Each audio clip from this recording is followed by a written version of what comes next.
saja, tetapi kita membaca ayat Al-Quran itu.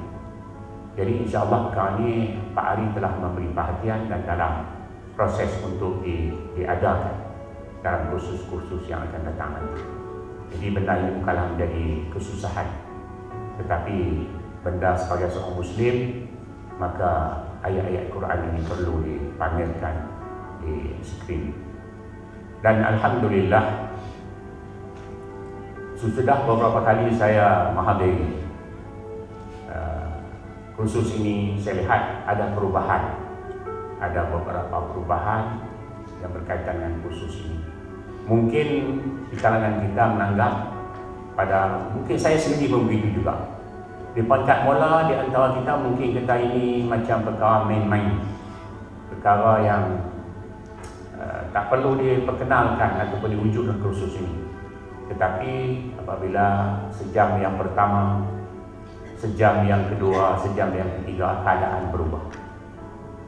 Inilah satu perkara yang saya rasa sebenarnya kita pun biasa ada orang berdana, ceramah agama, pusat-pusat pengajian tinggi pun buat bermacam-macam perkara yang berkaitan dengan keagamaan kita.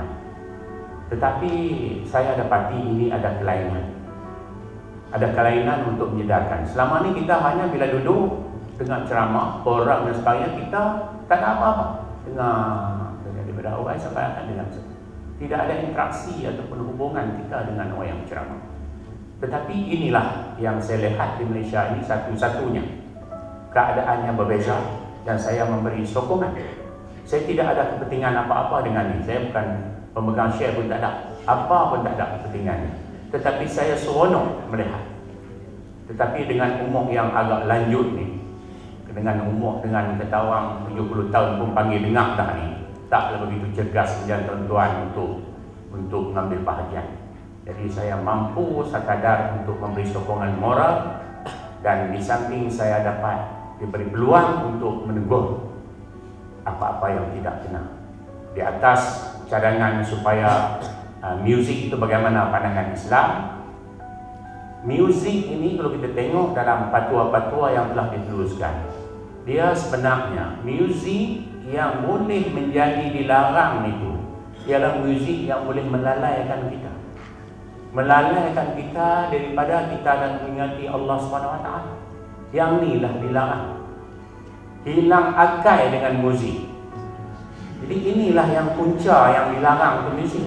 Tetapi jika muzik itu untuk menimbulkan semangat, kita tengok sejarah Rasulullah semasa berperang, dipalu gendang untuk bangunkan semangat di kalangan pejuang-pejuang mujahid Islam dulu. Dipalu kerana nak naik semangat. Itu dalam sejarah kita pun ada. Jadi kita tak, kalau rasa kadang kita dengar ini, mungkin ada komen-komen, insya-Allah kalau ada perkara yang boleh melalaikan, kita buat teguran, kita hapuskan. Tetapi sekadar yang saya tengok pada hari ini tidak ada apa. Bahkan kita lebih menyegarkan. Dan saya fikir kita tak tidur. Saya tak nampak satu orang pun berani tidur. Terlena atau terlalai, tak nak sempat. Sebab apa, kalau dia mata nak terpejam pun dia dikejutkan dengan suara-suara muzik ataupun pensyarah-pensyarah yang kadang-kadang suaranya garang, kadang-kadang lembut, kadang-kadang merayu-rayu, mendayu-dayu, kita menjadi senyap sepi. Kita memikirkan siapa kita sebenarnya. Itulah yang saya tertarik dengan PSQ bawah.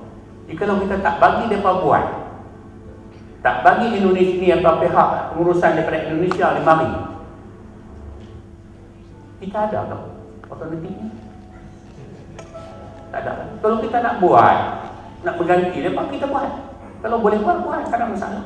Nak wujud satu lagi tim untuk yang nak menyaingi yang dibuat oleh pihak PSQ ni, buat, tak ada masalah.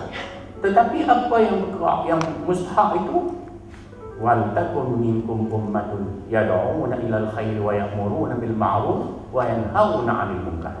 Tuhan kata, kena ada di kalangan kita ini satu jamaah, satu kumpulan, satu ummah yang meneru kepada kebaikan, yang mencegah daripada kemungkaran. Kena ada. Tapi kalau dah ada, kenapa kita tak buat? Bila dah ada, kita bagi sokongan. Ini yang mustahak. Jadi kita selama ini kita pandai komen, kita pandai kritik, tetapi tak pernah membina.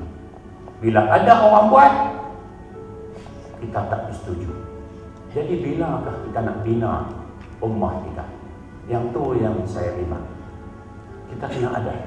Saya tertarik dengan Puan Chu tadi, mengatakan bahawasanya agama adalah menuju kepada kebaikan. Apa agama?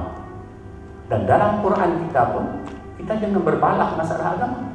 Sebab dah disebut dah, lakum dinukum waliyadin. Kamu agama kamu, kami agama kami.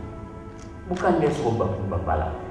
Dan Al-Quran pun dah sebut, dijadikan manusia syu'uban wa qabaila lita'arafu. Bukan suruh begitu. Dijadikan kita berpuak-puak. Ini ada hikmah Allah. Berbagai-bagai agama yang wujud ini, berbagai-bagai bangsa dengan berbagai bahasa, lita'arafu, berbaik-baik, berkawan-kawan, bersahabat, bukan suruh berperang. Yang inilah yang silap selalu kita. Jadi saya lebih apabila diberitahu sebagian besar daripada hadirin ini ada yang bukan Muslim bersama-sama pada hari ini, kita bukan nak berdakwah, dan kita jangan harap tuan-tuan kata nak jadi alim dengan 3 hari ini.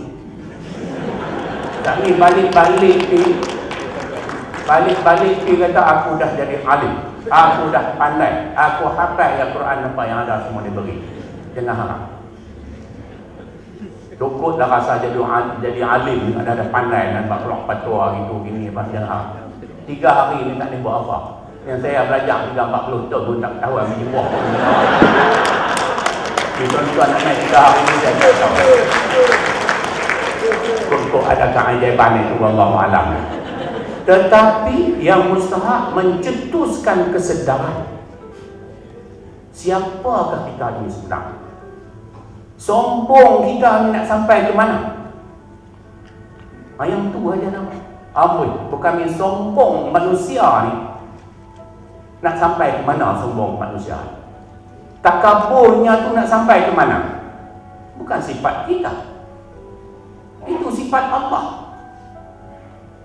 Manusia bukan dia sifat takabur, sombong, riak apa, bukan sifat kita.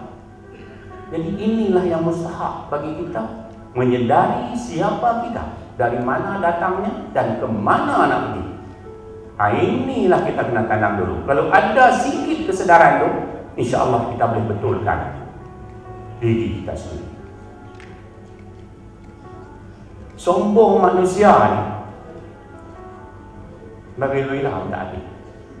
Tambah lagi pula yang ada PhD. Bukan PhD ni doktor, saya kata ni dah. Perangai hasad dengki ni lah yang rosak. Jadi saya